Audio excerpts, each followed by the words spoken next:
เวทเวทนาอยู่ในฐานะที่ใดที่หนึ่งที่ใกล้ฮ้อนบ่ได้อาบอยากบ่ได้กินดังอันก็ดีก็จุงได้มาพัตตามาอนุโมทนามารับเอาซึ่งส่วนบุญกุศลนี่ดีกาลบัดนี้ให้ได้กินได้บริโภคให้ได้พ้นที่ยากได้ภาคจากที่ทุกข์ให้ได้ถึงสุขที่ดีหลอนว่าได้ถึงที่ดีแล้วก็จงไปเติมสลีสัมปติให้ได้ดียิ่งกว่าเก่าให้ได้ร้อยเท่าพันพูนโรคปังไปรุ่นก็จงกลับมาสังปิกปักรักษาอำนวยอวยพรให้แก่ญาติพี่น้องลูกหลานทั้งหลายให้ได้อยู่ดีมีสุขอายุมั่นขวัญยืนบริจาคทุกสุขโรคภัยไข้เจ็บนาประการให้มีความสุขความสำราญเบิกบานใจมีโชคลาภผ่าแพ้ข้าศึกศัตรูหมู่ประจามิตรคิดสิ่งใดในตั้งที่ถูกที่ชอบประกอบด้วยธรรมก็พลันสำเร็จดังมาโนรสนั้นจุงจักมีตำได้อยากคาถาภาษาบาลีว่าสัพพิติโยวิวัชันตุสัพพะโรโควินาศตุมาเตภวัตวันตรายโยสุขีติขายุโกภวะอภิวาทนาสิริสานิจังวุธาปจายิโนจตารโรธรรมาวัฏันติอายุวันโนสุขังภาลัง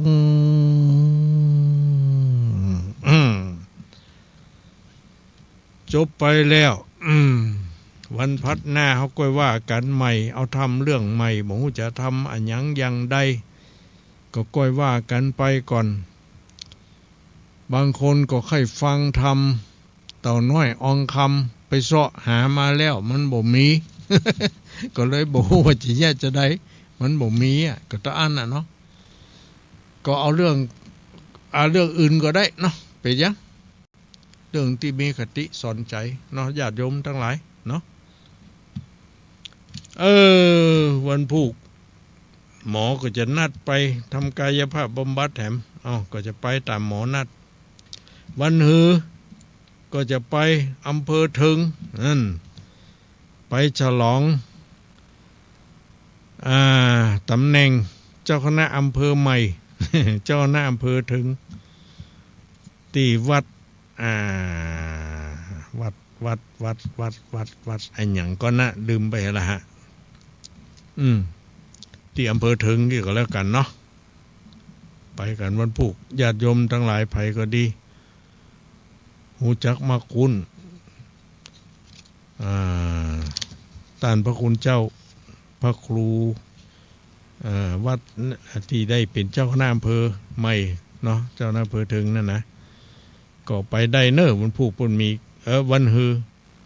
วันที่17ปุ่นมีการมีงานเฉลิมฉลองอายุวัฒนมงคล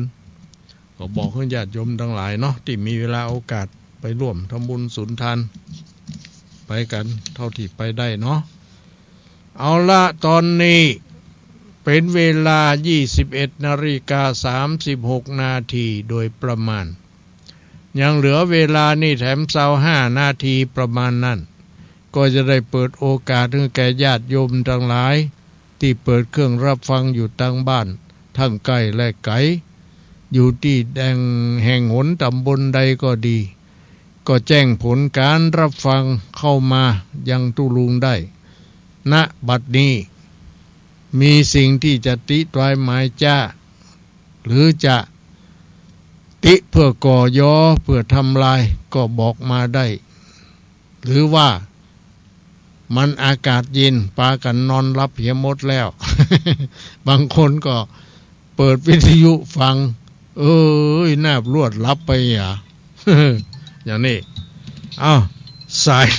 สายแรกมาแล้วหมูเป็นสายไผเนอรับเลยเจริญปอนว่าจะครับท่านป่อบุญธรรมจำเสียงได้ครับผมบ้านพงน้องเกิงแรกนี่เสียงจะดีเพราะนั้นสัญญาณจะดีเกิงหลังนี่สัญญาณดีครับสัญญาณอันวิทยุแหละครับฟังหูเรื่องเลยครับเป็นยังไงนะมันมัวมันรัวมันสะดุดมันเป็นยังไงแม่นท่านเต้น่ะแม่นให้กำ2 กำหายกำ2 กำหายเบนกำ2 กำหายกำ2 กำ2 กำหายเนาะกูก็คักๆน่ะกันเนาะ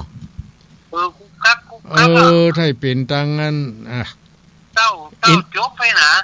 ไทยเป็นแต่อิน ต เท อ อน ร์ ใต้ เน็ต นี่ดึงใครพูดเรื่องกันแล้วอ่ะ แต่ตัดอย่างนี้มันป้อยยังชัดเจนเนาะ เพราะว่าเดี๋ยวนี้ได้หมดแล้วครับมีอย่างนั้นเนาะเอี่ย มันเกี่ยวกับจะได้หาบ่ฮู้ เกี่ยว เน กั อะ บหยังหัวเนาะ อันไหนมันจึงจังมีนะอย่างเงี้ยเป็นยังแจ้งรับทราบแล้วเนาะขอบใจเนอะ ครับ อนุโมทนา ครับ เอาจะได้ฮู้โคกบกพร่องของมันเนาะ ครับไว้ตาครับ เจริญปนเอาสายที่ 1มาแล้วพ่อบุญธรรมเอาสายที่ 2จะเป็นไผเข้ามาได้เลย มาแล้วเจริญปน ไว้จ้าพระคุณเจ้าให้ฟังอยู่เนอะ แม่อย่างก็เนี่ย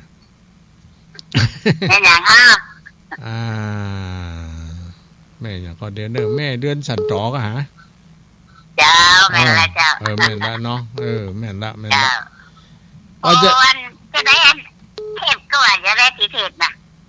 ปัจจัยเทพได้สดกะ ฮะ สดกะ ชุดจ้ะ สด โอ้มันพี่ยุดเป็นเจียแล้วอ่ะ อั เป็น น นี้ รักเป็นต้นเนี่ย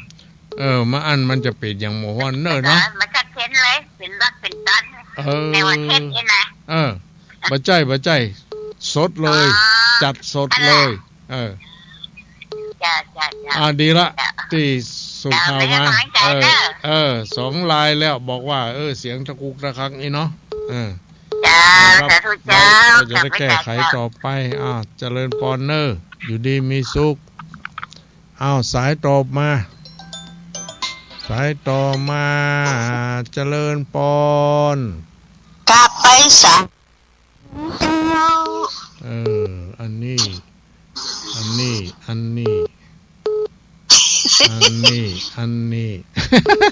คือบอก อันนี้ บอกออกหอกอันนี้แม่ แม่ศรีกุลตันดุระอีกอะเนาะ เจ้า มันเสียง เดี๋ยวก็หายเดี๋ยวก็ดังเดี๋ยวก็หายเดี๋ยวก็ดังนะมาให้ผู้เลี้ยงเลยเนี่ยอันนี้เป็นเตรียมอย่างสถานีมันนั่นดีปกว่าอย่างเดียวกันน่ะก็น่าว่าเนาะอาจจะเป็นอันสัญญาณการถ่ายทอดเนาะ เจ้าเพราะว่าที่นี่ก็ดีอยู่เนี่ยยังประเดียวเนี่ยเนาะก็ได้ยินจะดีประเดียวนี่ชัดเจนดีเจ้านั่นแหละเนาะเดี๋ยวกันดับไปนะเดี๋ยวออกมาเหมาะกาว่าเฮาจะเอาปากมาจู้ไม่เกินไปหุนะมันก็มีส่วนอยู่เนาะมันมีส่วนนะเนาะนะเพราะว่าสัญญาณมันแห้งน้ำไปมันตัดมันแห้งน้ำไปมันก็ตัดถ้าเราเนี่ยถ้าจะเป็นลักษณะนี้เจ้าเราเป็นยังหลังใจนะขอบใจอนุโมทนาแจ้งผลการรับฟังผลตกก็พุ่นเจ้าบัดเดียวนี้บัดตกว่าตะกี้น่ะมันแรงกลับไปตะกี้ก็บัดตกเพชรตกจัดนักดีละมันเย็นดีเจ้าน่ากะมันก็ต้องไปตกข้างน้อยนิดหน่อยเนาะสาธุอนุโมทามิขอบใจกำลังใจเยอะๆเลยสายต่อมามาละมันต้องติดต่อกันเรื่อยๆเนาะดีละเจริญปอนเจ้าไม่ขาดเจ้าลดลงค่าเชื่อนี่แม่อินเสมิงจำได้อยู่เสียงประเด็นนี้ชัดเจนอยู่แต่เจ้าเนี่ยจะดับหายได้เจ้าเนี่ย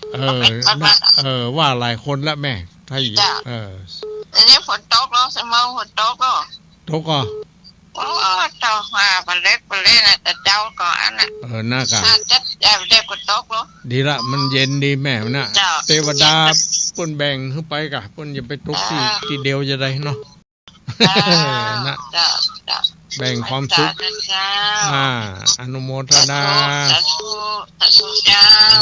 สาธุอนุโมทามินี่ก็ไม่อินเสมิงมาแล้วสายต่อมาเจริญปอนทำไมสาเจ้าส ตุลงโทรมาจากบ้านห้องละปูนนะเจ้า บ้านห้องลำปูนมาแล้ว ยังไม่สายทอง แม่ เจ้า สายทองแม่สายทอง เทศทำนั่นตุลงมันสะดุดได้กะไปกำเดี๋ยวนี้สักเจนจะดีเจ้าก็นั่นน่ะมันสะดุดแต่ถ้าจะเป็นแต่เฮาเอาไม้ไปจู้ปากลำหง เดี๋ยวสักเจนจะดีเจ้าจะแก้ไขต่อไปขอบใจเนอะที่แจ้งผลการรับฟังตุลงเนอะสะดุดเจ้ากับไว้สาเจ้าเจริญพรเจริญพรสายต่อมามีก็เปลี่ยนกันเจริญพรมีเบอร์เลยเนาะติดต่อกันเลยไปอยู่ไหนนี่ฮะ ฮะจำเสียงน้องว่าผมก็มันกูกักฮะนี่ทางวัดไฟหินนี่วัดไฟหินแม่มอมกะแม่ยังยายพรร้องวัวแดงยายพรร้องวัวแดงฟังจากสถานีวัดไฟหินชัดเจนดีกูกักที่ครั้งไปทายทอดเลยตอนที่เต้ทำเขาว่ามันกูกักอีโลกูคักฮะที่เต้ทำนะฟังทำเป็นไงบ่เป็นยังกะเป็นดังแล้วมันดีเป็นตี้จ้ะบางที่บ่ดีเนาะอันที่ไกลๆก็หาเนาะถ้าตีมันขาดสัญญาณมันขาดหายเนาะมันเป็นอย่างนั้นก็เป็นอย่างเนาะคนก็ล้างไว้น่ะแต่ดีละมันเย็นดีแม่มันเย็นดีมันร้อนเมื่อวันมันร้อนเนาะชุ่มเนื้อเย็นใจดีพืชพันธุ์ธัญญาหารก็จะได้จื่นบานเนาะคนก็สบายเย็นดีอยู่ดีมีสุขเน้อแม่อยู่ดีมีสุขอายุมั่นขวัญยืนอายุมั่นขวัญยืนเอาสายต่อมามีก0819934074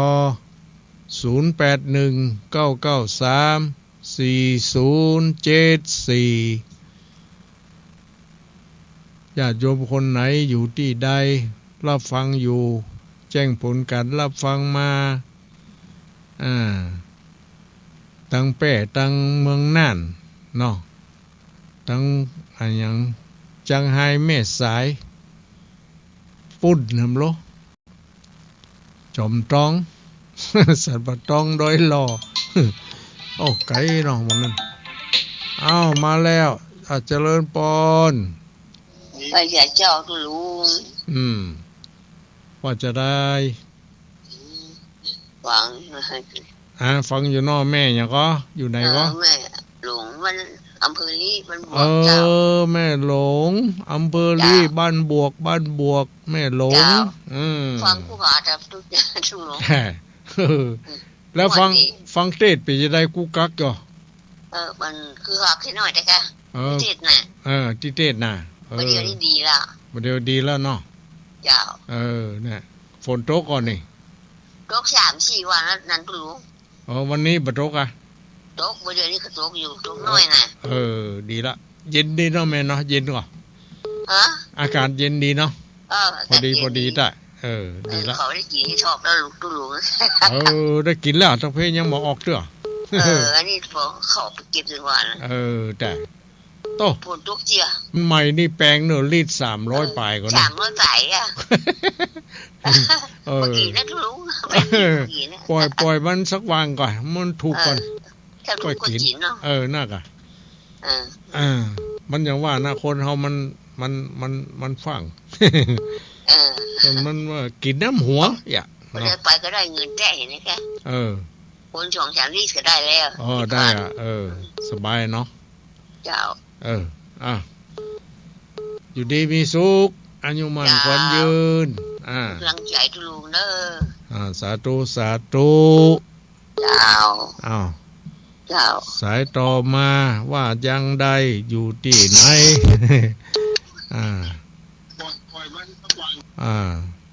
อยู่ใกล้อยู่ไกลอยู่ที่ใดที่หนึ่งมาแล้วเจริญปอน วัดสายเต้าที่ลุง เจริ ไม่ ญ มอมเราป่วยนะเจ้า แม่มอมเราบะก๋วยเราบะก๋อยกะ เจ้าเราป่วยตะโกนน้ำดี เอ เพื่อ อ มาสักทีว่าเราปูนนะเจ้า จังหวัดลำพูนแม่มอมมาแล้วอันแต่เจ้าอันแท้มันฝนตกเจ้าเปิดเจ้ากำลังมาเปิดนี่ กู ไปแต่ กูฟ้าพายด้วยเนาะฟ้าห้องเหรอ ฟ้าหมอปัวมาได้ โอ้โหมันบ่ห้องบ่เป็นหยัง ดีละกล้ามาเปิดตั้งป่ายกะ เจ้า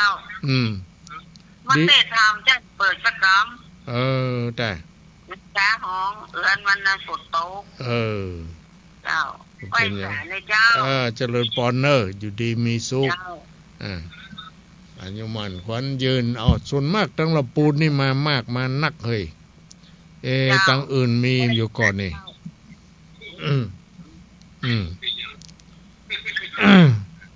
ตั้งจังใหม่สันปะต้องจอมต้องเนาะแม่สีทอนเนาะไปไหนอย่าโมโหนี่คือเตือนในปะโต้ถ้าอย่าสงสัยถ้าอย่ารับจะนอนละรับละฝนตกอีมันหนาวด้วยเนาะเจริญปอนเดอร์แมนเนอร์อยู่ดีมีสุขอายุมันคนยืนดีละสายต่อมามีอยู่กะบ่มียังเวลาอยู่เป็น10 นาทีนะได้หลายสายอยู่ถ้าอยู่ไกลอยู่ใกล้อยู่ที่ใดก็ดีแจ้งผลการรับฟังเข้ามาเนาะบ่เคยโทรก็ฮึหัดโทรลองโทรมาละนี่เจริญปอนไหว้สารตุลุงตะกี้เปิ้นถ่ายทอดอันนั้นอย่าขึ้นไฟหินถ่ายทอดอะไรยังอันดีงานของพระอันมหาอันอย่างก็วิษณุที่ในเมืองกำลังได้ยินตุลุงออกตะกี้นี่แต่เจ้าเปิ้นไปทำพิธีเจ้าก็ไปเหรอพิธีศพกับพิธีหยังเจ้าครูอันน่ะมาวิศวัตอันนั้นก็สุมาตะวิษณุวัดเจริญเจ้าแต่เพิ่นก็ตัดออกแล้วก็ตุลุงก็มาออกเดี๋ยวนี้แต่ไฟหินเจ้าอันเนาะเป็นหยังแม่ถ่ายทอดลูกเป็นหยังแม่เปิ้นก็มีโครงการมีหยังของเปิ้นเนาะถ่ายทอดตุลุงบ่ได้ออกวันนี้ว่ะออกวันพัดที่2ที่3ที่4นี่ออกน่ากะว่าตุลุงออกมาตะกี้ถ้าเปิ้นตัดอันเปิ้นทำพิธีแล้วเปิ้นตัดออกหรอกเป็นหยังเนาะแม่บัวแรงน้ำน่ะกะตุลุงแต่ไม่บัวแรงน้ำอยู่ตุลุงอารมณ์ดีอย่างนั้นแม่วิอินว่านะเจ้ากับป้าอันท่านพระครูสมุวิสุวัตรเหรอยังโอ้ฝุ่นอยู่เลยขึ้นไฟหินเจ้าขึ้นไฟหินเนาะเจ้าดีแล้วชัดเจนดีแล้วเจ้าชัดเจนดีเนาะแม่เนาะเจ้าดีแล้วดีแล้วนะเจ้าสาธุเจ้าสาธุเจ้านี่ก็อีกรายหนึ่งเนาะผลรายการผลการรับฟังมาจากเชียงใหม่เนาะวัดฝายหินเปิ่นมีการถ่ายทอดสายต่อมามีก็จะอยู่ที่ไหนแห่งหนตำบลใดรายงานตัวมาได้เลยถ้าบ่เคยโทรก็ลองโทรพอ แม่บางคนบอกว่าตาแม่บัดดีนายหรอกมันกลัวกดถูกกดผิดนี่มาแล้วนี่เจริญปอนเจ้ากับไว้สาเจ้าตุลุงมันตอนเตะทำนี่ค่อยเสียงหายไปกรรมเลยเสียงหายไปกรรมเนาะเจ้ามันเดี๋ยวนี้ชัดเจนเลยชัดเจนดีเนาะนั่นค่ะตอนเตะน่ะมันเสียงหายมีคนว่าหลายคนนะสัญญาณมันหามาดีเนาะน่ากะฝนตกด้วยสัญญาณอาจจะกระท่อนกระแท่นพ่องเป็นธรรมดาเนาะแม่เนาะเจ้าดีละฟังขอเข้าใจดีเนาะตอนบรรยาย ตอนบรรยายมันเป็นหยังเนาะตอน ที่เมืองเปล่าไปนะตุลุง ตอนเต้ทำมาได้เนาะฮะ เจ้าอยู่เมืองเปล่าไปเนอะ โอ้อยู่เมืองป้าวงอ่ะ เจ้าแม่บุญไลพงพิงเจ้า อ๋ออยู่เมืองป้าวอำเภอป้าวไอ้เนาะ เจ้า อืม ฟังแล้วมันโทรบันดาลเปิดตุลุง มันนั่นนักเนาะ เจ้ามันคนได้เปิดบอกใครโทรใครอู้อ่ะเนาะ นักอ่ะเป็นหยังแม่มันดึง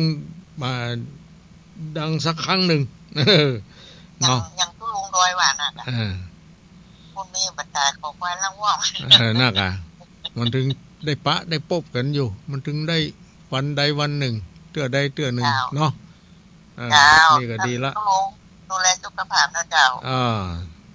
เช่นเดียวกันเนอะโยม เจ้ากับไว้ อยู่ กั ดี นเจ้า อยู่ดีมีสุขเนาะอันนี้มันคนยืนอ้าวนี่ก็อีกหนึ่งสายมาจากอำเภอป้าวหลายดอยนี่จะมีสายใดเข้ามาอีกยังมีเวลาอยู่ได้อยู่แหม2-3 สายเนาะรีบโทรมาเฮียโทรมารายงานแจ้งผลการรับฟังส่วนมากก็บอกว่าเวลาเทศนั่นเสียงบ่ค่อยดีกระท่อนกระแท่นอีเนาะอันนี้ก็ต้องมาปรับปรุงแก้ไขว่าเป็นอย่างไรเนาะ ลำปางแม่นิตยายเนาะ เจ้าวันนั้นตุลุงมาตีปอยข้างบ้านของแม่นิตยาแม่นิดบอกโหอันกะมาบ้านแม่นิดก็อยู่ติดกับอันบ้านศพนี่แล้วอันว่า เจ้าเราจะยินอันตุลุงออกไม่คืนนั่นกะงงเลยกะแต่วัดโหก็จะไปพออันกะคืนวันนั้นก็ไปตะกำเพราะว่ามันฝนหนักอีแน่ก่อนแม่นนะเป็นว่าตุลุงมาตั้งงานศพนั่นอย่าน้องนายเป็นลูกของพ่อสุขำอย่าแม่นนะไปในไปตัวกำนันผู้ใหญ่บ้านเขาเนี่ยกะขอบคุณเนิร์ที่มาลำปางเจ้าเห็นสักเกือสักครั้งก็อาจจะได้ปะกันอยู่แม่ในงานบุญเนาะเป็นยังวัดมันโพธิ์จะมาก็วันที่24เนี่ยก็ดูก่อนเนอะดูกระดานดูนี่ก่อนเนาะจุงแม่ไปทุกครั้งเลยแต่เจ้าป่าเนาะป่าเนาะเจ้าสาธุนะฟังอยู่นะตลอดไปเลยสาธุเจ้าอายุมั่นขวัญยืนได้อีก1 สายได้แหม2 สายได้อยู่เข้ามาได้นะ2 สายเจริญปอนนี่สิสุดออกรายการนี่เสร็จแล้วเจ้าฮะตุลุงว่าหันต่ำนี่มันเนาะแม่นกะแม่นแล้วว่าจะได้ฮะเล่นเสียงอย่างว่าเหมือนที่ออกวิทยุเนี่ยก็โมโหนะก็เสียงเหมือนเดิมนะกะ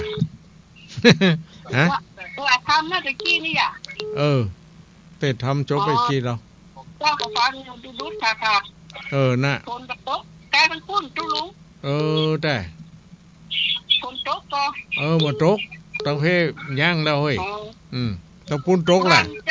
บ้านเจ้าเขาโต๊ะตั้งแต่5 โมงยันถึง7 โมงเนี่ยเดี๋ยวตกมึนตกนานเนาะตกหาใหญ่ขนาดวันนี้ที่ไหนก็น้องอ้อมแม่สายเจ้าน้องอ้อมแม่สายมีแก้วยาสูบนั่นน่ะน้องอ้อมแม่สายเจ้าก็ฟังเจ้าละฟังเทศทำอยู่เสียงกระท่อนกระแท่นอยู่เนาะสอนเทศเจ้าก็ว่าวิทยุจังสิว่ะตกวิทยุบ้างบันดาลมันนานวิทยุรู้นี่ก็ตกมันได้ก็ตกวิทยุนี่ละกันแต่ตอนต้นบรรยายนั่นเสียงดีอยู่เนาะตอนเต้ทำบัดได้กะตอนเต้ทำนะกะมันไปดีมันดูหายนั่นแต่ ได้กินเฮ็ดพอกล่ะยัง ยังอยู่เจ้านี่เจ้าก็ได้กินละจังเพมันออกล่าหน่อยเฮ้ยก็เขาเอาลูกละปูนมาเนี่ยเขาว่าก็นั่นน่ะเขาว่าลิตร3กิโล800ตัวน่ะโดโอ้อดเอามันถึงได้กินเขาว่าอันกับพอมันไปปูนมองๆเลยก็น่ากะมีขาวอยู่แต่เจ้าชื่ออยู่คนเดียวน้องซื้อให้เกินกิโลก็400กินแล้วนะต้มเค็มกินแล้วเจ้าดีละต้มเค็มอนุโมทนาสาธุนะแม่หมดเวลาแล้วหมดเวลาแล้วขอบคุณพัฒนาสาธุ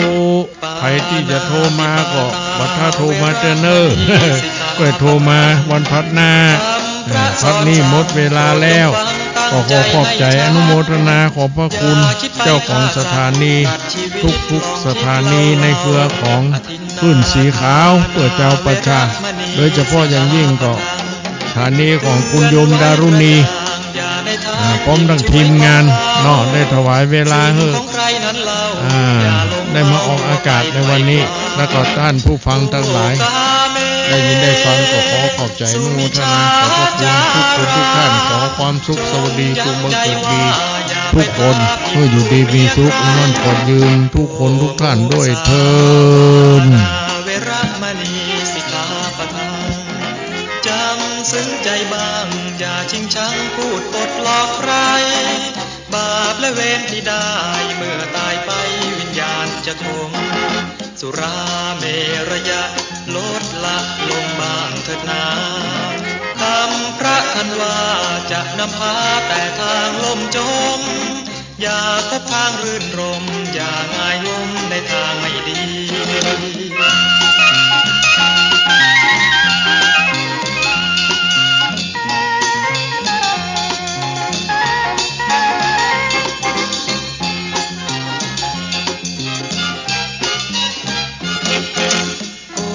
กาเม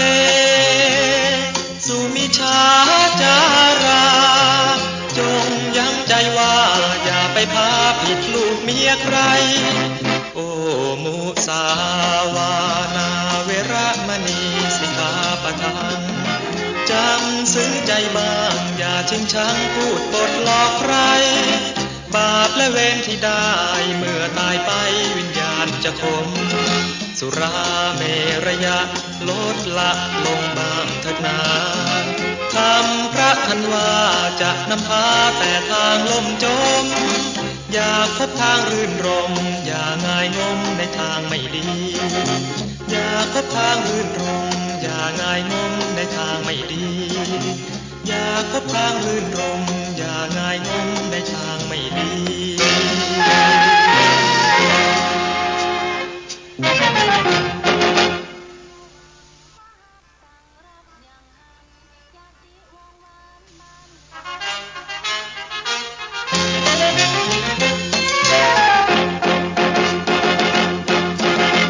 ปา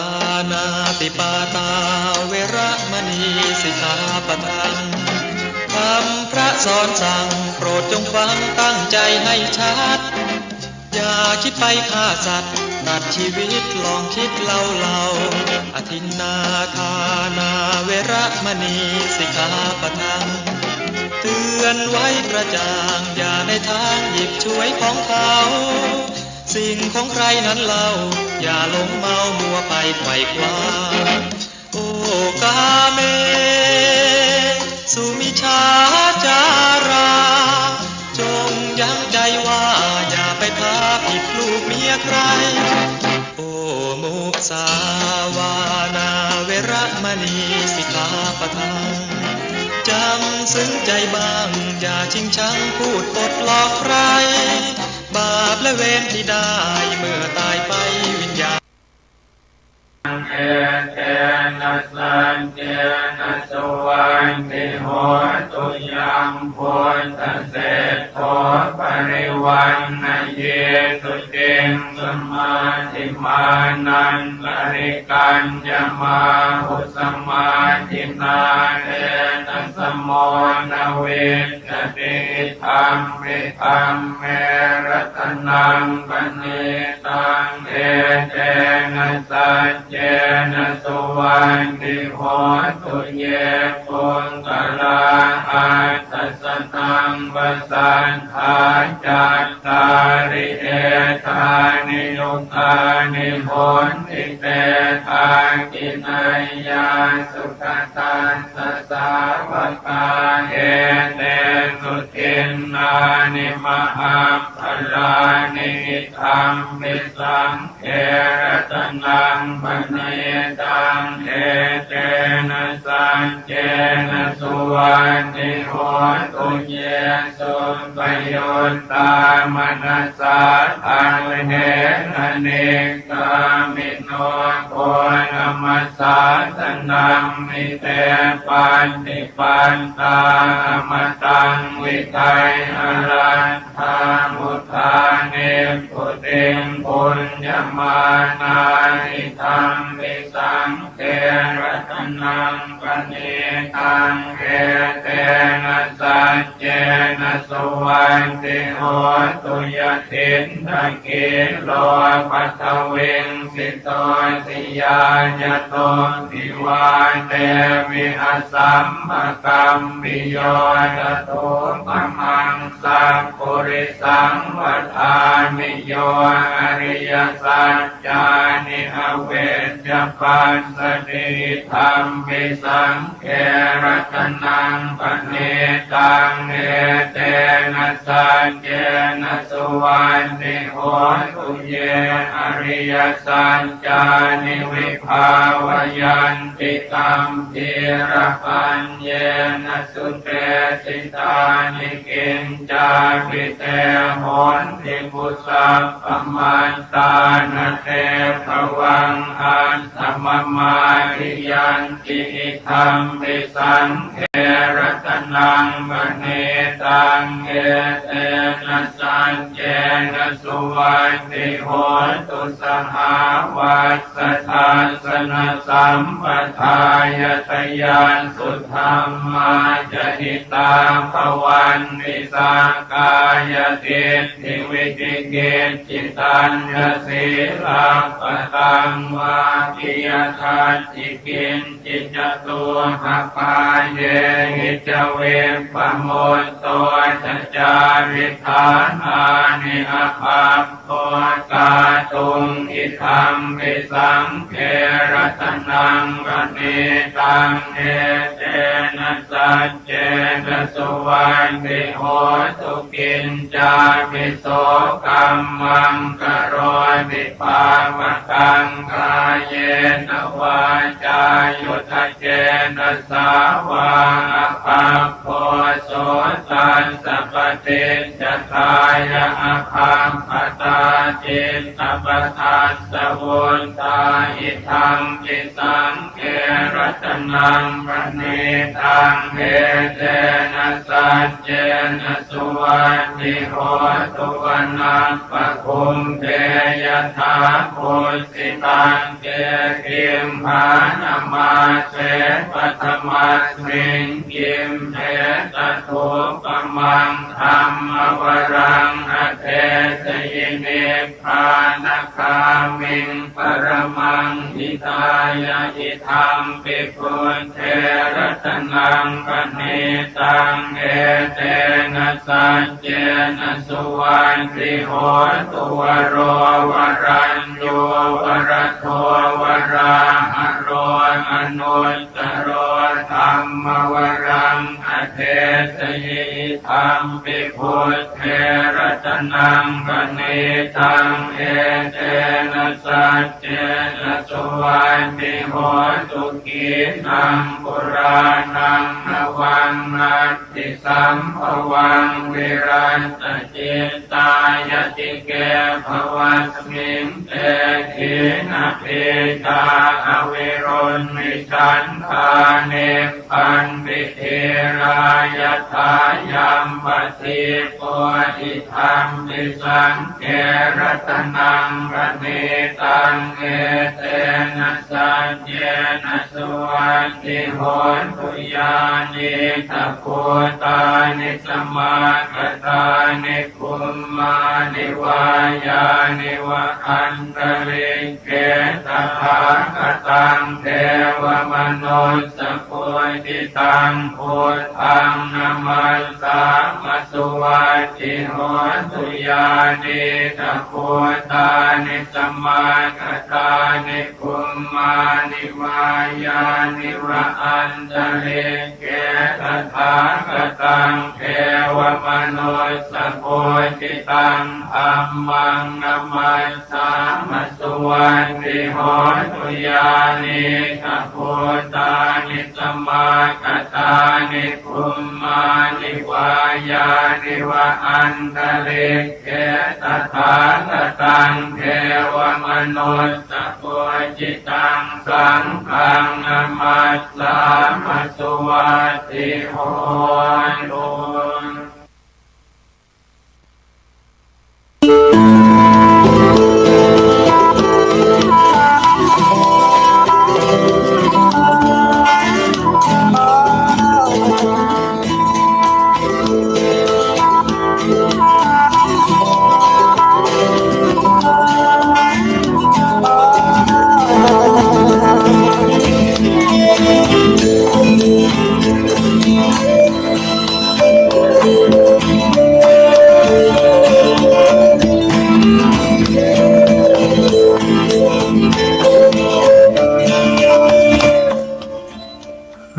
ว่าเฮาปล่อยให้โชคดีที่เฮาได้รับอยู่นี้ผ่านไปโดยบ่ได้ทำอันหยังสมกับที่มีโอกาสดีเกิดมาเป็นมนุษย์พบพระพุทธศาสนาเมื่อถึงแก่การกิริยาตายจากชาตินี้ไปการที่ว่าจะได้ปิกมาเกิดเป็นมนุษย์เหมือนในชาตินี้แถมในฐานะที่เป็นปุถุชนคนมีกรรมอยู่อย่างอี้ย่อมเป็นโอกาสที่จะพึงได้โดยยากนักหนาปราชญ์ทั้งหลายย่อมกล่าวว่าบรรดามนุษย์ที่ตายไปจากมนุษยโลกนั้นเขาตั้งป้ากันไปสู่อบายภูมินักกว่าสุคติภูมิอุปมาเหมือนขนงัวกับเข่างัวคือมนุษย์ทั้งหลายที่ทำการกิริยาตายลงไปทุกวันนี้เขาป้ากันไปเกิดในจตุรบายภูมิโดยไปเกิดเป็นสัตว์นรกในนิริยภูมิพ่องไปเกิดเป็นเปรตในเปตติวิสยภูมิพ่องไปเกิดเป็นอสุรกายในอสุรกายภูมิพ่องและไปเกิดเป็นสัตว์เดรัจฉานในติรัจฉานภูมิพ่องต่างไปเกิดในอบายภูมิทั้งสี่นี้มีปริมาณมากมายเท่ากับขนงัวส่วนมนุษย์ที่มีโชคดีได้ปิกมาเกิดเป็นมนุษย์ในมนุษยโลกและจะได้ไปเกิดเป็นเทวดาในเทวโลกอันเป็นสุคติภูมิมีปริมาณน้อยยิ่งนักเทียบได้กับเข่างัวเต้าอัน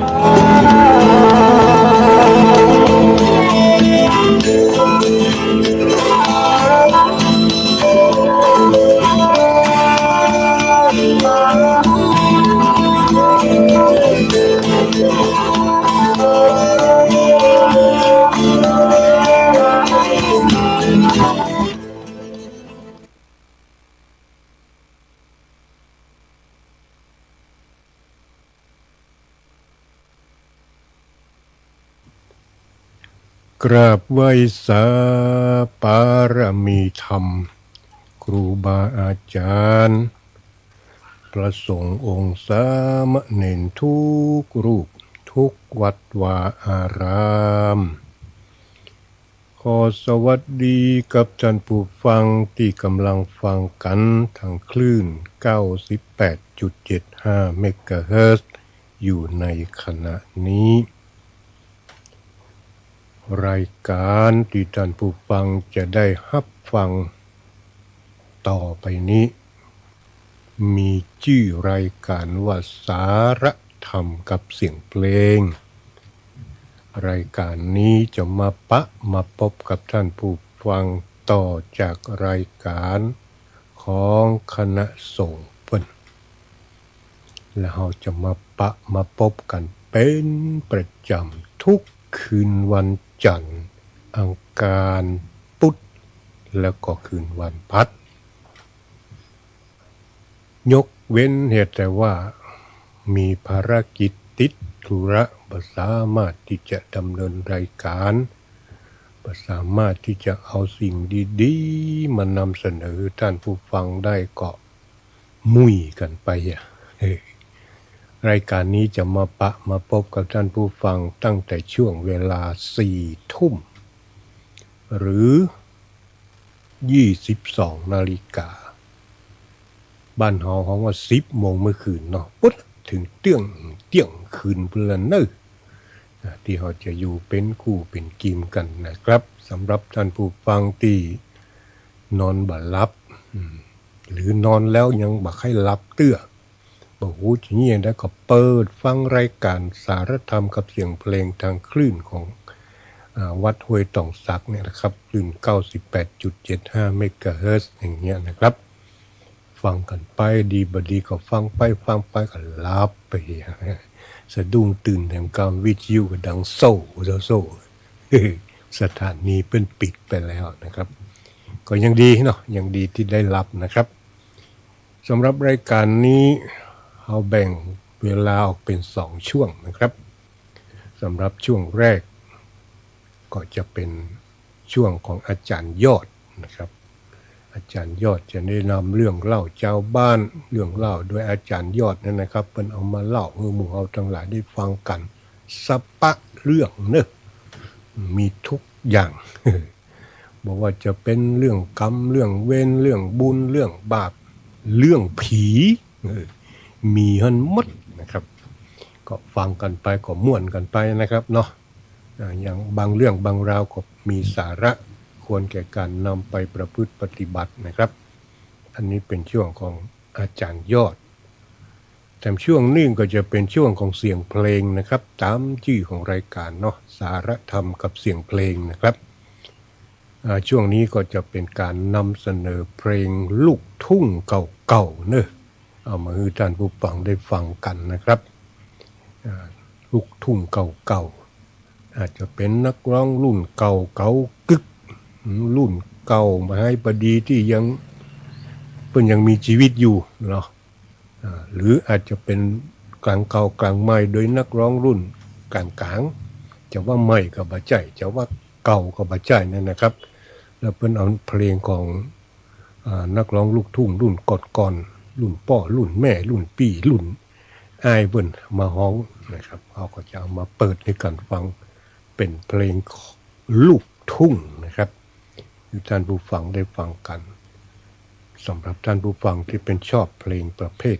ลูกทุ่งเนาะลูกทุ่งเก่านะอันนี้จะเป็นเพลงที่นำเสนอท่านผู้ฟังได้ฟังกันนะครับมีผู้ฟังเป็นประจำเนอะทุกคืนวันจันทร์อังคารพุธพฤหัสติดตามมาฟังกันได้นะครับเอาละเนาะช่วงแรกของรายการเป็นช่วงของอาจารย์ยอดคือนี้อาจารย์ยอดเป็นจะเอาอันยังมามาจ๋ามาเล่าให้หมู่เฮาฟังกันก็ติดตามมาฟังกันได้นะครับเชิญเลยครับนะมิยะมานังธรรมันเวจิกินจิแปลว่าทรัพย์สมบัติสักนิดก็ติดตามคนตายไปไม่ได้เมื่อยามสิ้นชีวาต้องลาจากเงินทองมากพร้อมทรัพย์ทั้งทรัพย์สินจะติดตามคนตายวายชีวินไม่มีสิ้นติดไปเท่าไรเล่นแม้แต่ตัวยังต้องตัดสลัดทิ้งจะเอาสิ่งใดเล่าเราก็เห็น ยืมเขาใช้ได้บ้างเมื่อยังเป็นพอตายเหม็นทิ้งไว้ไปแต่ตัว สวัสดีครับท่านผู้ฟังที่เคารพนี่คือรายการเรื่องเล่าชาวบ้านผมอาจารย์ยอดรายงานตัวครับท่านผู้ฟังในที่สุดวันสงกรานต์ของปี 2554 ก็ผ่านไปและชีวิตของเราก็ผ่านพ้นไปอีก1 ปีตามปฏิทินไทยพระท่านถามอยู่เสมอว่าเวลาล่วงไปเนี่ยโยมทำอะไรอยู่ก็คือโยมทำอะไรบ้างที่มันเป็นประโยชน์นะมี2 อย่างคือประโยชน์เพื่อตัวเองกับประโยชน์เพื่อคนอื่นแต่ถ้าพิจารณาแล้วสิ่งที่ทำไปไม่มีประโยชน์สำหรับใครเลยทั้งตัวเองแล้วก็คนอื่นชีวิตคุณเป็นสวะแล้วครับเพื่อนอาจารย์ยอดคนหนึ่งเขาถามว่าชีวิตเขาเนี่ยบาปก็ไม่เคยทำแต่บุญก็ไม่เคยทำแล้วชีวิตเขาจะเป็นยังไงผมก็บอกว่าชีวิตมันก็เหมือนสวะไงล่ะคือสวะนี่มันลอยตามน้ำไปเรื่อยจะเป็นโทษกับใครก็ไม่เป็นประโยชน์กับใครก็ไม่เป็นตั้งแต่ได้แต่ลอยน้ำไปเรื่อยน้ำขึ้นก็ขึ้นตามน้ำลงก็ลงตามน้ำเขาเรียกสวะครับคอยแต่วันย่อยสลายถ้าเป็นชีวิตคนก็คอยวันหมดลมอย่างเดียวเดี๋ยววันนี้คุยเรื่องคนมีองค์กันหน่อยนะครับท่านผู้ฟังถามว่าองค์คืออะไรเนี่ยตอบง่ายๆองค์ก็คือเทวดานี่แหละไม่ต้องอ้อมค้อมเล่นสัมบัติสำนวนนะครับฟันธงไปเลยว่าองค์ก็คือเทวดาเป็นวิญญาณทิพย์เป็นอธิสมานกายคือมองด้วยตาคนธรรมดามองไม่เห็นแต่ว่าผู้มีฌานหรือว่าผู้ฝึกจิตหลวงปู่หลวงพ่อที่มีพลังจิตนี่ท่านสามารถมองเห็นได้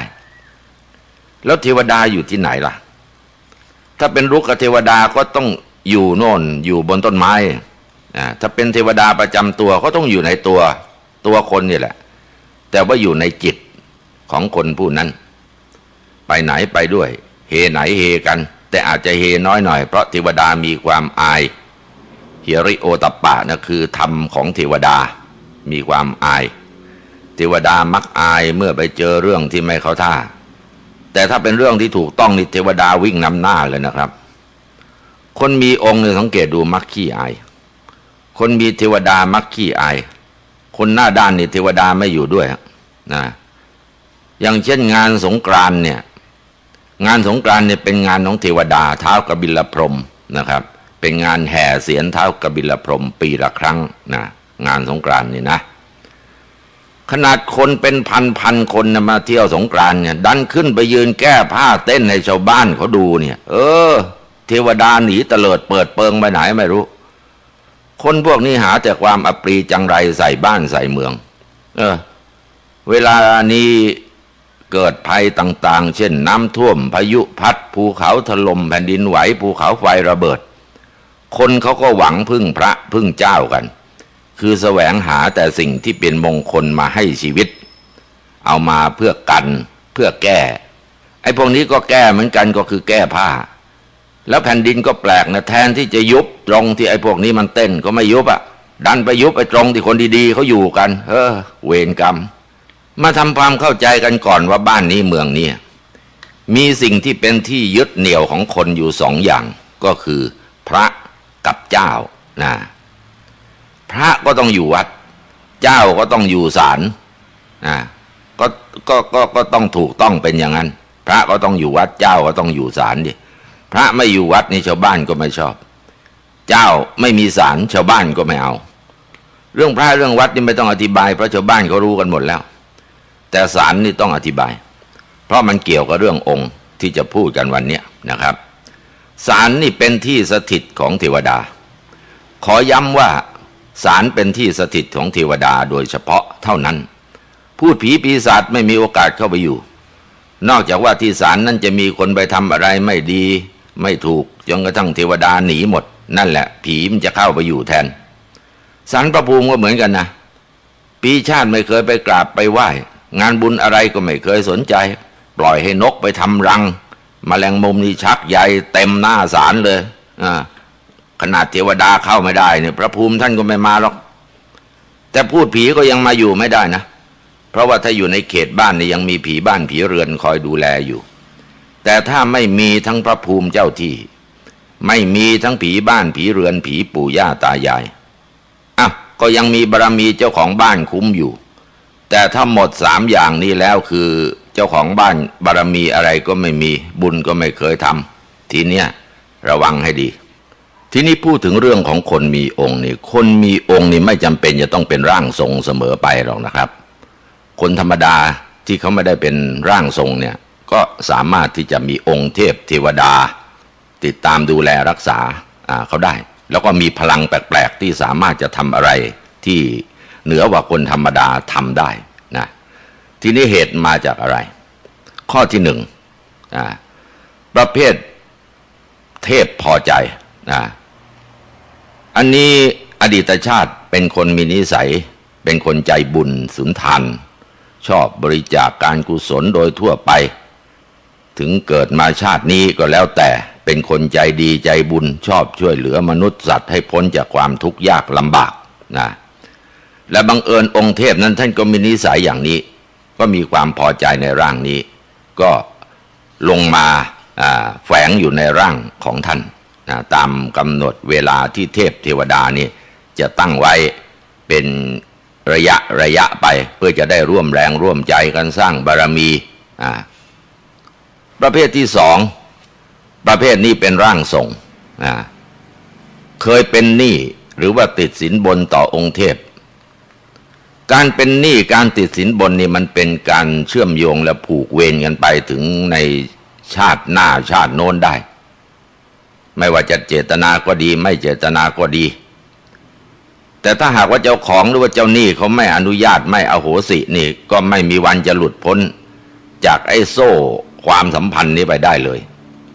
ถึงแม้จะมาเกิดในชาติใหม่นี้ก็ยังจะต้องได้รับความลำบากยากแค้นการทำบุญทำทานก็ไม่บันดาลผลในสิ่งที่ดีนะองค์เทพผู้ที่เคยเป็นเจ้าหนี้เนี่ยจะลงมาจับทรงเพื่อเป็นการใช้หนี้สินในอดีตชาติหรือว่ามาบังคับให้เขาทำบุญนั่นแหละนะร่างทรงที่ว่าเนี่ยจะไม่ได้มีความสุขกายสุขใจอะไรถึงมีเงินมีทองก็ต้องทำบุญทำทานจนหมดสิ้นเหตุด้วยถูกการบีบบังคับขององค์เทพนั้นๆนะแต่ถ้าทำผิดนี่มักจะเห็นผลทันตาคือจะต้องถูกลงโทษอย่างสะบักสะบอมจากองค์เทพซึ่งเป็นเจ้าหนี้ในอดีตชาติทีนี้ประเภทที่3ผู้ที่เคยเป็นบุตรบริวารขององค์เทพเมื่ออดีตชาติท่านก็เลยลงมาแฝงในตัวองค์เทพในรูปลักษณะอย่างนี้ท่านมักจะมีความห่วงใยต่อบุตรบริวารของท่านโดยมีเจตนาที่จะต้องลงมาช่วยเหลือไม่ให้มีความทุกข์ใดๆตั้งใจจะให้อยู่ดีมีความร่มเย็นเป็นสุขแล้วก็จะช่วยให้ร่างนั้นได้ทำบุญทำทานมากๆด้วยสังเกตดูถ้าคนใจบุญมากๆก็จะมีเทพประเภทนี้มาอยู่องค์เทพนี้จะปรากฏในจิตแล้วก็สั่งให้ทำบุญที่โน่นทำบุญที่นี่แต่อันนี้ไม่ค่อยจะลงมาประทับบ่อยนักเพียงแต่คุมร่างรักษาร่างทรงเท่านั้นแต่ไม่ถึงกับทรงอาจจะมีบ้างช่วงเวลาที่มีการไหว้ครูหรือว่าในพิธีกรรมอะไรสำคัญหรือว่าหากจะมีสิ่งใดเกิดขึ้นกับบุตรบริวารหรือว่าภายในครอบครัวของบุคคลนั้นๆท่านก็จะลงมาประทับทรงเป็นบางมือบางคราวเพื่อจะบอกในเรื่องสำคัญเหล่านั้นถึงยามที่ร่างนั้นติดขัดหรือว่ามีทุกข์ร้อนในสิ่งหนึ่งประการใดก็เพียงแต่จุดธูปบอกกล่าวกับองค์ท่านเนี่ยองค์เทพเทวดาเนี่ยไม่ต้องถึงขนาดเชิญลงมาประทับทรงเพียงเท่านี้ก็จะบังเกิดผลเมื่อท่านรู้แล้วท่านก็จะช่วยแก้ไขแล้วก็อำนวยผลสำเร็จตามที่ต้องการให้ครบถ้วนตามเจตนาแล้วถ้าร่างนี่ทำสิ่งที่ผิดท่านก็จะลงมาว่ากล่าวตักเตือนก็มักจะไม่ค่อยทำโทษหรือถ้าเลี่ยงไม่ได้ก็ทำโทษเพียงแค่เล็กๆน้อยๆเท่านั้นในหน้าที่ภารกิจการงานขององค์ที่มาอยู่ประเภทเนี้ยท่านจะมาช่วยให้กิจการเจริญรุ่งเรืองก้าวหน้าอันนี้เป็นงานของท่านประเภทที่4ประเภททรงเลยเปิดตำหนักเลยองค์เทพมีความตั้งใจจะลงมาช่วยมนุษย์ต้องคัดเลือกจัดหาร่างทรงไม่ว่าจะเป็นองค์เทพสูงระดับไหนก็ตาม ที่คิดว่าจะลงมาโปรดสัตว์ช่วยเหลือมวลมนุษย์ช่วยเหลือพระพุทธศาสนาหากว่าท่านได้จับร่างทรงคนใดในคนนั้นมักจะเป็นคนที่มีบุญบารมีมากชอบสร้างบุญกุศลในการทำบุญทำทานช่วยเหลือผู้อื่นด้วยความเต็มใจไม่เห็นแก่ได้ไม่เห็นแก่ตัวไม่กอบโกยเงินทองของคนอื่นที่จะเอามาเข้าพกเข้าห่อเห็นแก่ประโยชน์ส่วนรวมในเมื่อช่วยใครแล้วก็จะไม่ทวงบุญทวงคุณไม่หวังผลตอบแทนมักจะชอบอบรมสั่งสอนมวลมนุษย์ให้เดินถูกทางแล้วก็ทำสิ่งที่ถูกต้องในพิธีการไม่ชอบการคุยโม้โอ้อวดอ้างสรรพคุณตัวเองมีคุณธรรมประจำจิตใจเข้าใจความเป็นอยู่และจิตใจของมวลมนุษย์ได้เป็นอย่างดีเป็นผู้ที่นอบน้อมถ่อมตนในทุกอิริยาบถนะอันนี้คือลักษณะของคนที่เทพองค์ใหญ่ๆนะจะลงมาประทับแล้วถ้าหากว่าบุคคลผู้นั้นปฏิบัติบูชาองค์เทพนั้นท่านก็จะยิ่งช่วยสั่งสอนให้เข้าถึงหลักการปกติแล้วท่านจะไม่โกรธแค้นหรือว่าว่ากล่าวในสิ่งใดๆจะถนอมน้ำใจร่างเนี่ยยังกับไข่ในหินเลยทีเดียวร่างทรงในรูปแบบเนี้ยเหมาะควรแก่การยกย่องสรรเสริญเป็นอย่างยิ่งนะเพราะว่ามักจะไม่ค่อยเอาเปรียบใครมีแต่จะให้กับให้ไม่ใช่ทำตัวเป็นผู้ขอหากว่ามีความพอใจนี่เท่าไหร่เท่ากันคนมีองค์ประเภทที่ห้าหมายถึงเทพองค์นั้นกับร่างนี่ได้เคยทำบุญร่วมกันมาตั้งแต่ในอดีตชาติร่างนี้เคยช่วยเหลือเกื้อกูลและอำนวยความสะดวกให้กับเทพองค์นั้นพร้อมทั้งได้เคยทำบุญสร้างกุศลร่วมบารมีกันไว้ตั้งแต่ชาติที่แล้วจัดว่ามีหนี้บุญคุณสำหรับท่านเมื่อถึงเวลาแล้วร่างนี้มาเกิดก่อนแต่ว่าตัวเขาซึ่งเป็นเทพเทวดานี่ยังไม่ได้มาเกิดก็ตามลงมาช่วยเอามาเป็นร่างทรงของท่านเพื่อเป็นการตอบแทนในความดีความชอบคือมาช่วยกันสร้างความดีทั้งสองคนเลยทั้งคนที่เกิดแล้วและคนที่ยังไม่ได้เกิดนะเพื่อจะลงมาประทับทรงในร่างนี้ช่วยเหลือมนุษย์และช่วยบันดาลในสิ่งที่ดีงามโชคลาภความร่ำรวยแล้วบางทีเนี่ยจะเห็นได้ว่าถ้าประเภทนี้นะร่างทรงจะเจริญรุ่งเรืองและร่ำรวยเพราะว่าเพื่อนช่วยเทวดาช่วยตัวท่านด้วยโดยเฉพาะเสร็จแล้วก็ขัดเกลาให้ร่างทรงเนี่ยกลายเป็นคนที่ดีงามพร้อมมีคุณธรรมประจำใจจะได้มีคนกราบไหว้เคารพบูชาต่อไปในภายภาคหน้านะอันเนี้ยก็คือ5ประเภทนะครับของคนมีองค์ตามที่ได้รู้มาเดี๋ยวพักสักครู่ครับ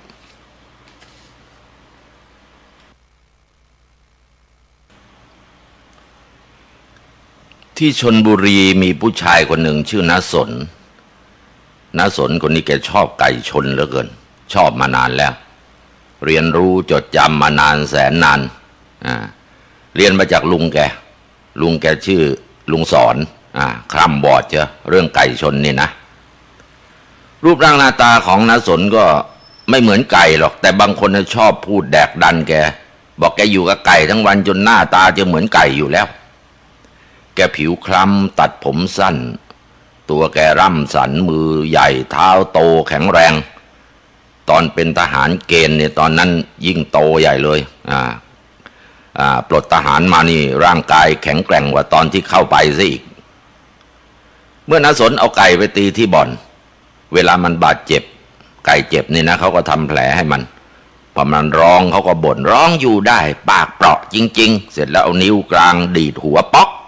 ไอ้โต้งสะดุ้งเนี่ยเงียบกริบทีนี้พอมันเงียบแล้วเขาก็พอใจก็ทำเสียงหึในลำคอรอยยิ้มก็พิกลไม่ค่อยเหมือนกับใครการเลี้ยงไก่ของณสนนี่บางทีมันก็ไม่ราบรื่นเพราะว่ามีศัตรูไก่บ้างในบางคราวคือหมามันชอบกัดไก่คาบไก่แกไปกินแกโกรธมากหน้าตาแดงกำเชียวสายตาสอดสายเอาเรื่องหาตัวไอ้หมาเวรตัวนั้นเสร็จแล้วแกก็ประกาศวางยาหมาว่าถ้าหมาใครก็ตามเนี่ยเขาไม่สนใจไก่อยู่ในบ้านนี่ดันเข้ามากัดคาบไปกินถ้าเข้ามาเจอดีนะจะเอายาวางไว้รนเข้ามาหาที่ตายเองแกไม่ได้ไปวางที่อื่นนี่ก็วางในบ้านแกก็ว่างั้นแกวางยาเบื่อเอาไว้หมามากินมันก็ตาย เพื่อนบ้านก็ไม่ได้ว่าอะไรเพราะว่าแกประกาศแล้วนี่แกประกาศเสียงดังลั่นเชียวว่าแกจะวางยาหมาทีนี้อยู่มาวันหนึ่งหมาฝรั่งฝั่งตรงข้ามบ้านนั้นเป็นบ้านคนมีเงินบ้านหลังใหญ่หมาตัวโตขนงามเชียวปล่อยเข้ามาเช้านะมากัดลูกไก่ก็ทำให้แกอาฆาตมาร้ายแกก็ประกาศเสียงลั่นเนี่ยบอกคอยดูนะคอยดูมึงมากัดไก่กูเนี่ยกูจะวางยาระวังให้ดีถ้ารักหมาห่วงหมาอย่าปล่อยให้มันเข้ามาในบริเวณบ้านกูอีกนะเสร็จแล้วหมาตัวนั้นก็ตายโดยยาเบื่อของแกในเวลาต่อมาเจ้าของหมาก็รู้แต่ก็เงียบไม่ได้มาว่าเขาแต่อย่างใดไก่ตัวไหนจิกตีหรือว่าเกเรตัวอื่นแกจะถือว่าความประพฤติไม่ดีตัวไหนหนีไปไกลแหกคอกนอกกฎเกณฑ์แกก็จะโปรยเข้าเปลือกแล้วก็รวบขาจับฟาดปักตายไม่กินฝังเลยด้วยความโมโหไก่ที่แกเลี้ยงไว้แกไม่ขายเลี้ยงไว้ขายเป็นพ่อพันธุ์แม่พันธุ์ลูกหลานสายพันธุ์ดีๆมีคนมาถามซื้อเอาไก่ไปเปรียบมันมีแววคนอยากได้แกก็ขายไปแกชอบไก่มาตั้งแต่เด็ก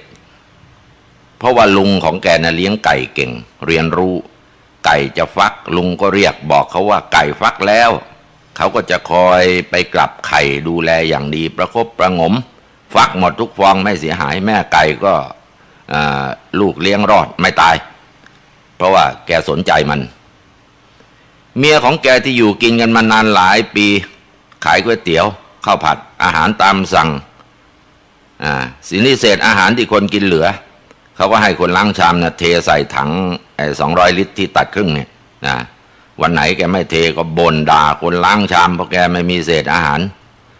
แกจะผสมเศษอาหารเหล่านั้นกับข้าวเปลือกกากถั่วเหลืองที่ขอมาจากแม่ค้าน้ำเต้าหู้ที่เขาไปซื้อกินเป็นประจำเนี่ยแหละเสร็จแล้วก็มีกากมะพร้าวด้วยแกชอบไปซื้อขนมหวานเอามาขายเป็นประจำที่ร้านของเขาก็เลยขอกากมะพร้าวเข้ามาพอผสมแล้วก็หวานโปรยให้ไก่กินแต่ว่าให้กินมื้อเดียวเท่านั้นคือมื้อเย็นนอกนั้นก็ปล่อยพวกมันหากินกันเองจากเช้ายันเย็นบ้านแกอยู่ติดถนนรถแล่นผ่านไปผ่านมาบริเวณบ้านกว้างเนื้อที่สัก3 ไร่แต่เป็นสวนจะ2 ไร่กว่าแล้วก็มีต้นกล้วยมีต้นไม้ต่างๆนอกกล้วยนี่ไม่เคยโผล่ขึ้นมางอกงามได้เพราะไก่มันจิกกินกันด้วนหมดกุดหมดแกจะตื่นตั้งแต่ประมาณสักตี 4ขับมอเตอร์ไซค์เก่าๆเสียงดังลั่นนะควันคลุ้งไปทั้งตลาดเอาเข่งซ้อนท้ายตะกร้าหน้ารถนี่เต็มไปด้วยข้าวของเครื่องก๋วยเตี๋ยวต่างๆผักต่างๆพริกกระเทียมเนื้อหมูไก่ต่างๆนาซื้อของให้เมียซื้อแล้วก็ไม่ช่วยอะไรอีกแล้วทีนี้เมียทำเองเมียก็บ่นว่าเขาไม่ช่วยออกค่าน้ำค่าไฟบ้างเลย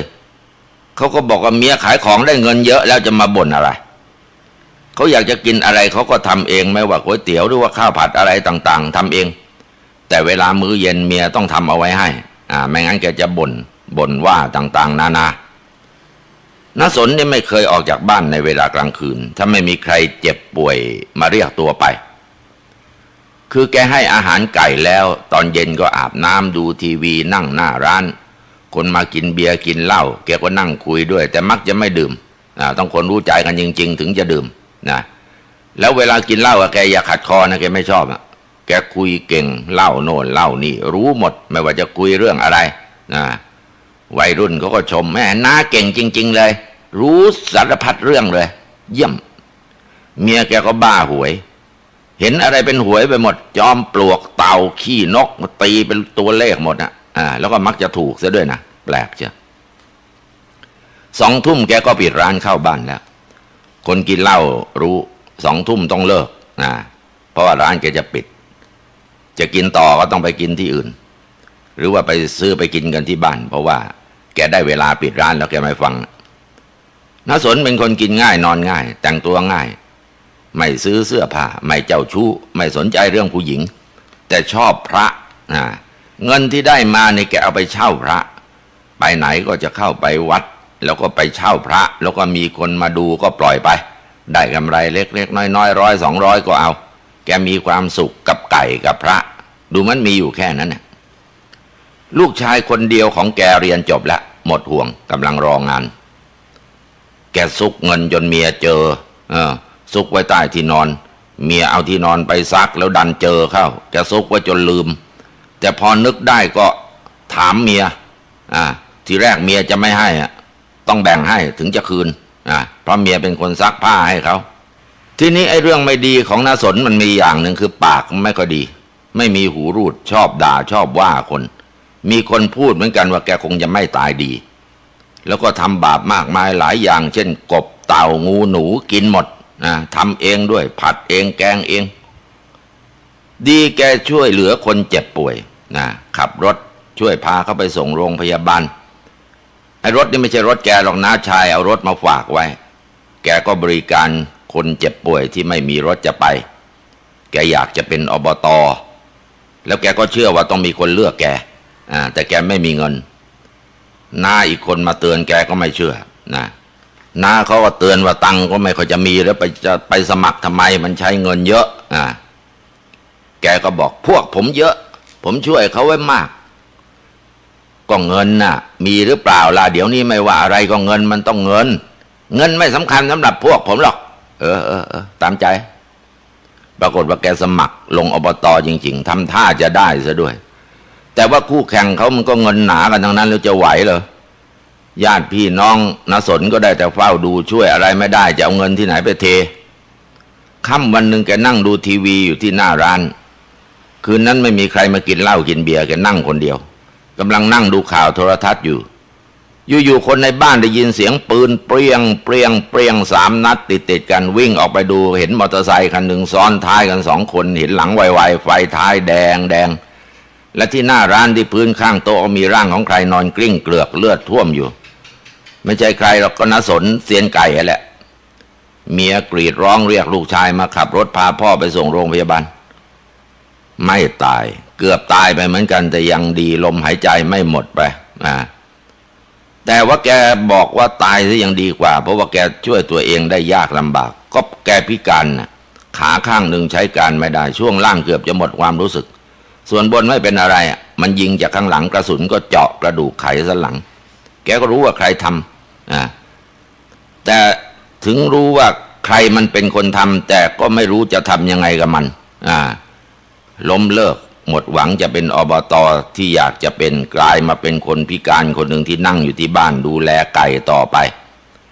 แต่ถ้าใครมาพูดว่าที่เขาเป็นอย่างนี้เพราะเขาเคยทำไม่ดีไม่งามกับไก่เอาไว้นี่เขาจะโกรธมากเลยอย่ามาพูดนะอย่ามาพูดถ้าจะคุยกันนะพูดเรื่องอื่นเว้ยเขาจะเกลี้ยกล่อมบางคนไม่พูดว่าเป็นเพราะไก่จะพูดถึงหมาว่าหมาหลายตัวเนี่ยที่เขาจัดการด้วยวิธีการของเขาเรื่องหมาก็ไม่ได้แกก็โกรธอีกไก่ก็ไม่ได้หมาก็ไม่ได้ไม่ต้องมาย้ำแกจะพูดเสียงดังฮึดฮัดแม้ว่าจะทำอะไรอีกฝ่ายไม่ได้เพื่อนบ้านก็รู้กันดีว่าอย่าพูดเรื่องเหล่านี้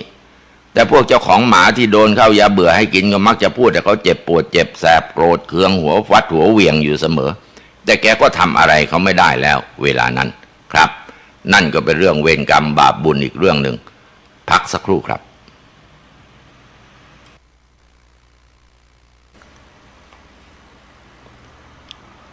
ทีนี้มาถึงเรื่องแปลกๆท่านผู้ฟังคุณบุญช่วยเล่าให้ฟังว่าแกรู้จักลุงโก้นี่แกเป็นคนดีหลานคุณบุญช่วยนี่รู้จักแกดีเพราะว่าไปกินข้าวที่ร้านแกเป็นประจำเพราะว่าร้านแกขายข้าวแกอายุ60 กว่าแล้วแต่ก็ยังค้าขายแกทำกับข้าวเก่งพวกขี้เมานี่ชอบกันมากหลานชายคุณบุญช่วยบอกว่าไปกินทีไรก็สั่งผัดกะเพราไข่ดาวไม่เคยผิดหวังเลยเพราะแกทำอร่อยแต่ว่าลุงโก้แกตายเมื่อปีที่แล้วแกไม่ได้เป็นอะไรอยู่ดีๆหายใจไม่ออกแน่นหน้าอกพอไปถึงโรงพยาบาลที่แรกก็นึกกันว่าแกเป็นโรคหัวใจแต่หมอตรวจละเอียดหมดไม่พบก็เลยไปที่ปอดแล้วก็ได้รู้ว่าปอดแกนี่พังผืดเต็มไปหมดมองเห็นในฟิล์มเอ็กซเรย์เป็นสีขาวปาลีเมียแกเล่าอย่างนั้นความตายนี่นะมันไม่เข้าใครออกใครละต้องเจอกันทุกคนพอลุงโก้ตายทีนี้ก็ต้องใช้เงินทำศพสวด3 คืนเขาบอกว่าหมดไป100,000 กว่าคุณบุญช่วยก็นึกว่าอะไรจะขนาดนั้นเลี้ยงคนไปฟังพระมากมายขนาดหมดเงินเป็นแสนเชียวเหรอแต่เขาก็บอกว่าข้าวของทุกอย่างมันแพงไปหมดจะไม่ให้หมดขนาดนั้นได้ยังไง นะลูกแกสองคนก็ไม่ได้ร่ำรวยอะไรตัวแกเองก็ไม่ค่อยมีเงินแม้ว่าจะค้าขายดีแต่ว่าร้านแกนะขายถูกกว่าใครๆเขาขึ้นราคากันแกก็ไม่ขึ้นแล้วอีกอย่างเงินมันหมดไปเพราะว่าปาลีเมียแกนี่ชอบเล่นหวยมากเล่นทีก็กะรวยเลย2,000 3,000บางที5,000ก็มีจะเอาอะไรมาเหลือล่ะทีนี้พอลุงโก้ตายปาลีก็จ้องซื้อเลขอายุแกทุ่มไป 8,000 นะเขาเล่ากันว่าอย่างนั้นผลที่ออกมาก็คือกินเรียบแต่ว่าลูกชาย2 คนกลับมีโชคไม่ได้ซื้อเลขอายุพ่อแต่ว่าเป็นเล่นเลขท้ายทะเบียนรถที่บรรทุกศพแกกลับมาจากโรงพยาบาลคนโตได้ 50,000 คนเล็กได้ 70,000ดูเขาเล่นหวยกันสิไม่จนทนไหวเหรอดีแต่ว่ามันถูกนะถ้าไม่ถูกเนี่ยหน้าแห้งแหงแก่เจียวแหละตัวคุณบุญช่วยเองบอกว่าไม่นิยมชมชอบการเสี่ยงโชคพันอย่างเงี้ยจะซื้อก็พวกสลากออมสินอยู่บ้างแต่ก็ไม่มีโชคก็เลิกมันเสียถือว่าตัวเองไม่มีดวงทางด้านนี้ทีนี้พอลุงโก้ตายแล้ววันหนึ่งลูกชายคนเล็กมาที่บ้านก็ร้องถามแม่บอกแม่จุดธูปหรือไงแม่ก็บอกว่าเปล่าไม่ได้จุดจุดทำไมแล้วกลิ่นธูปมาจากไหนล่ะแม่ก็บอกว่าจะไปรู้ได้ยังไงหรือพ่อเองจะมาละมั้งขอหวยเลยสิวะขอหวยไม่เอาแม่ไม่ของั้นแม่ขอแกมาก็ดีแล้วตะโก้บอกหวยหน่อยสิงวดที่แล้วนี่ข้าหมดไป 8,000 ถอนทุนหน่อยเถอะนะแล้วจะทำบุญกรวดน้ำไปให้ข้าจะทอดกุนเชียงที่แกชอบเนี่ยใส่บาตรพระไปให้นะแกจะต้องมาบอกนะทำศพแกหมดไปตั้ง100,000พอใกล้หวยออกปาลีก็ฝันแต่ว่าไม่เล่าให้ใครฟังเลยกลัวขัดลาภเขาว่างวดนั้นนะปาลีรวยกระเป๋าแทบฉีกนะบางคนว่าได้มา120,000บางคนบอกได้มา 80,000ก็ถามว่าโม้กันหรือเปล่านี่เขาบอกไม่โม้นะปาลีแกขายทองหยองเอาเงินไปทุ่มแทงสุดตัวเลยแทงเจ้ามือหลายคนด้วยเพราะกลัวถูกแล้วเขาไม่จ่ายไปแทงกับเจ้ามือที่จังหวัดด้วยข้างๆบ้านก็แทงพอหวยออกรับเงินแล้วปาลีเล่าว่าฝันว่าลุงโก้มาบอกว่าสงสารมากอยากจะให้สบายสักทีแต่ขอร้องว่าอย่าเล่นหวยให้มากนักจะหมดตัวให้ขายข้าวไปค้าขายไปแล้วถ้ามีโชคเมื่อไหร่จะมาบอกเองพอถูกหวยแล้วปาลีแกดีใจแกปิดร้านเลยไม่ขายไม่เขยมันแล้วฝีมือปาลีก็อร่อยใช้ได้นะคนก็ติดแต่แกถือว่าแกมีเงินแล้วไม่จำเป็นต้องขายแกก็เลยปิดร้านหมายมั่นปั้นมือว่างวดต่อไปจะทุ่มให้หนักแกก็ไปพูดขอกับโกรธที่ใส่กระดูกลุงโก้ทุกวันก็เงียบลุงโก้ไม่ได้มาเข้าฝันบอกแต่อีก3 วันหวยจะออกแล้วลุงโก้มาเข้าฝันไม่ได้มาบอกหวยมาห้ามไม่ให้แทงหวยปาลีถามเลขแกก็ไม่บอกแต่บอกให้เปิดร้านขายข้าวขายของสักทีลูกค้าจะหนีหมดแล้วปาลีโมโหจุดธูปขออีกจนวันหวยออกปาลีก็ไม่ได้ตัวเลขแต่แกก็ซื้อเลขที่แกคิดเอาเองว่ามันจะต้องออกปรากฏว่ามันไม่ออกแกก็เสียเงินสิแกโมโหลุงโก้ด่าว่าเสียหายแถมเอาโกรธกระดูกออกจากบ้านไปไว้ที่โคนต้นโพที่หลังวัดบอกด้วยว่าไม่ให้อยู่บ้านแล้วแต่ว่าแกไม่บอกใครนะทีนี้ลูกชายคนโตนะฝันว่าพ่อไปหาบอกให้พาพ่อมาอยู่ที่บ้านด้วยก็ไปเล่าให้แม่ฟังปาลีก็เลยบอกว่ากูเอาโกรธพ่อไปทิ้งที่ต้นโพแล้วก็ถามว่าแม่ทำไมทำอย่างเงี้ยก็มันอยากไม่บอกหวยโอ้แม่ไม่น่าทำเลยปรากฏว่าลูกชายไปเอาโกรธเอาไปไว้ที่บ้านของเขาปาลีก็บอกเอาไปเลยมึงเอาไปเลยปาลีแกบ้าหวยอยากจะรวยเป็น100,000อีกแต่ผลสุดท้ายก็หมดตัวเงินหมดแล้วก็เลยขายของได้แล้วทีนี้ขายข้าวขายโชว์หวยได้เงินมาก็เอาไปแทงหวยก็กินก็ด่าผัวไม่มาบอกเลขไอ้ผัวเลวแล้วแต่จะด่าไปด่ามาวันหนึ่งปากเป็นแผลเน่าดิเจ็บปากก็เลยสงบลงคืนหนึ่งฝันลุงโก้มาบอกว่าถ้าแกไม่เลิกปากเสียแกจะปากเน่าปากหนอนจนตายเกิดกลัวขึ้นมาเลยค่อยสงบปากสงบคำลงได้ป้าลีนะป้าลีบ้าหวยจริงๆพระผ่าเดียวไอ้เรื่องแปลกๆที่บ้านนาป่าเนี่ยมีอีกเรื่อง เอ่อมีคนหนึ่งชื่อป้าแจ๋วนี่แกยากจนมากนาไร่อะไรก็ไม่มีแต่ที่ปลูกกระต๊อบอยู่แกก็อยู่กับลูกชายแกสติไม่ค่อยดีอยู่กัน2 คนแม่ลูกส่วนผัวของแกน่ะตายไปแล้วไปขึ้นต้นตาลแล้วพลัดตกลงมาท่าไหนไม่รู้คอหักตายเลยวันหนึ่งตอนเย็นป้าแจ๋วออกไปหาฟืนเอามาไว้หุงข้าวต้มแกงแกทำอย่างนี้เป็นประจำแกไปเก็บฟืนในป่าแล้วก็แบกเข้าบ้านบางทีก็ได้ก้านตาลแห้งๆมาก็ใช้หุงข้าวต้มแกงได้เหมือนกันเย็นนั้นแกต้องรีบเพราะว่าแกออกไปช้าแล้วก็ฟืนจะหุงข้าวพรุ่งนี้ก็ไม่มีแกเข้าป่าหลังหมู่บ้านแต่มันก็น่าแปลกเดินไปไม่เจอฟืนสักดุ่นใครเก็บไปหมดไม่รู้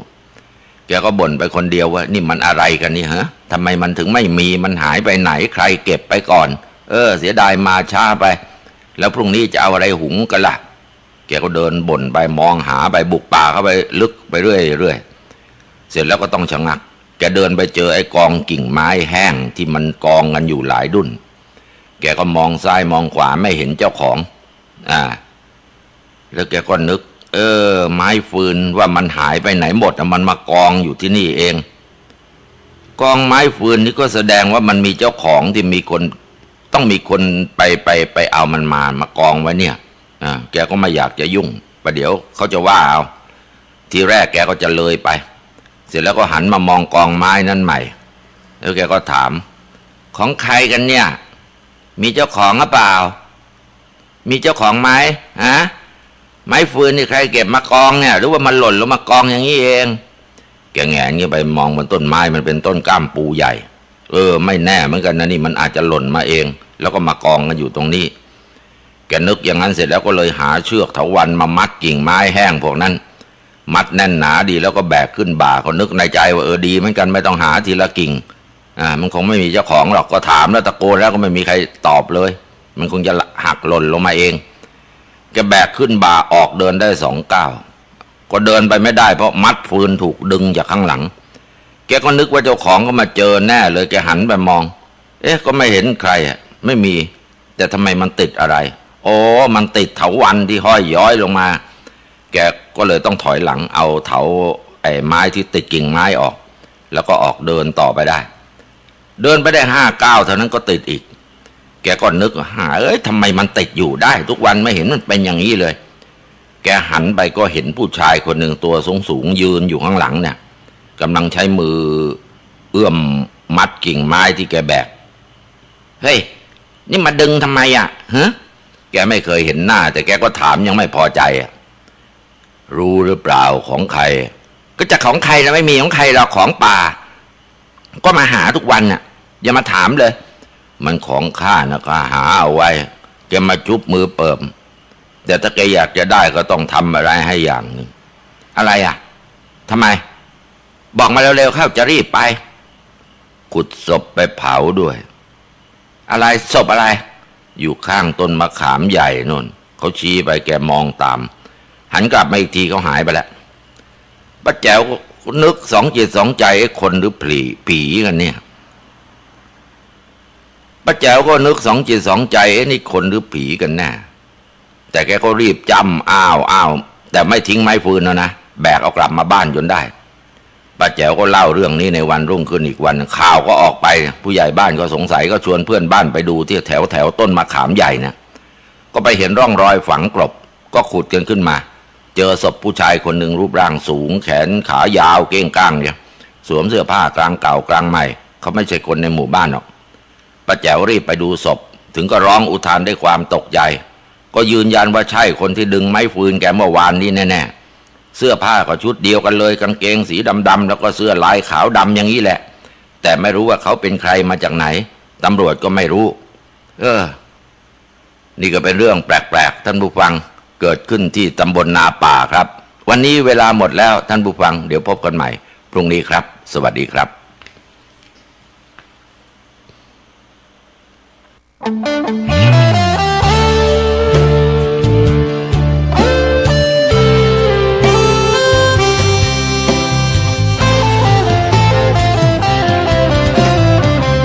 เจ้ามามือเปล่าจะเอาอะไรเมื่อตอนเจ้าไปเจ้าก็ ไปมือเปล่าเช่นกันชื่อเสียงหยดลาบหากเอาไปไม่ได้สักอันแล้วใหญ่ยื้อแย่งแข่งขันกอบโกยกันฆ่าฟันตัดรอนเงินทองตามส่งแค่โรงพยาบาลญาติมิตรวงวานลูกหลานส่งแค่เชิงตะกอนจะมีใครเล่าอยู่กับเรานอนเฝ้ากองฟอนวางดอกไม้จันทร์แล้วจรกลับไปนอนบ้านใครบ้านมันใหญ่ขับฟ้า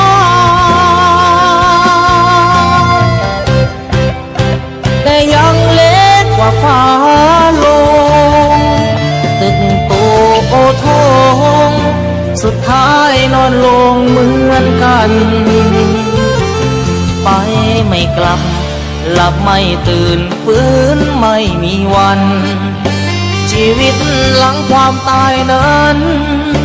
นรกสวรรค์ยังรอบาปบุญดีชั่วติดตัวเมื่อตายเงินทองมากมายคนเอาไปไม่ได้หรอกน้อร่างนอนแน่นิ่งไม่ไหวติ่งเหมือนดังต้นตอตราสังมัดแขนผู้คอไฟไม่หงิกงอเป็นเท่าวีพง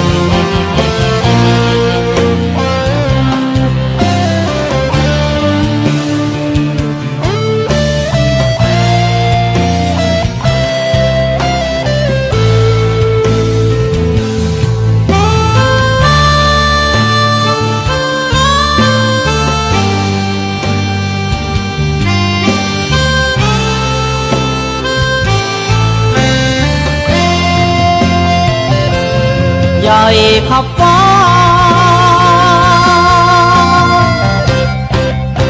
แต่ยังเล็กกว่าฟ้า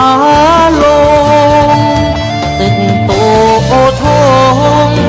สุดท้ายนอนลงเหมือนกันไปไม่กลับหลับไม่ตื่นฟื้นไม่มีวันชีวิตหลังความตายนั้นนรกสวรรค์ยังรอบาปบุญดีชั่วติดตัวเมื่อตายเงินทองมากมายคนเอาไปไม่ได้หรอกน้อร่างนอนแน่นิ่งไม่ไหวติ่งเหมือนดังต้นตอตราสังมัดแขนผู้คอไฟไม่หงิกงอเป็นเท่าผุยพง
ชวนให้คิดอนิจจัง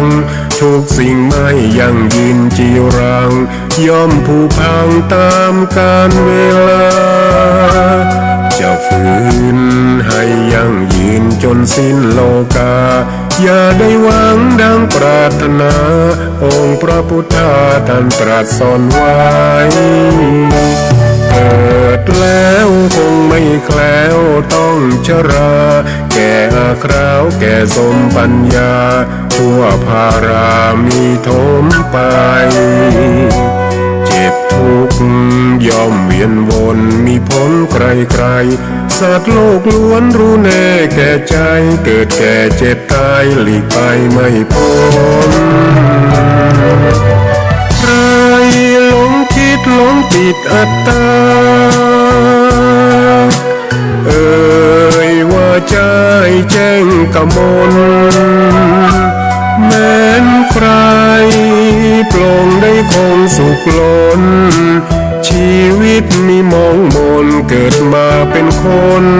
สมบูรณ์ดับหายเพียงร่างกายไว้ชีวาแต่กุศลผลกรรมทำมาย่อมแปลงค่ากลายเป็นทุนส่งผลให้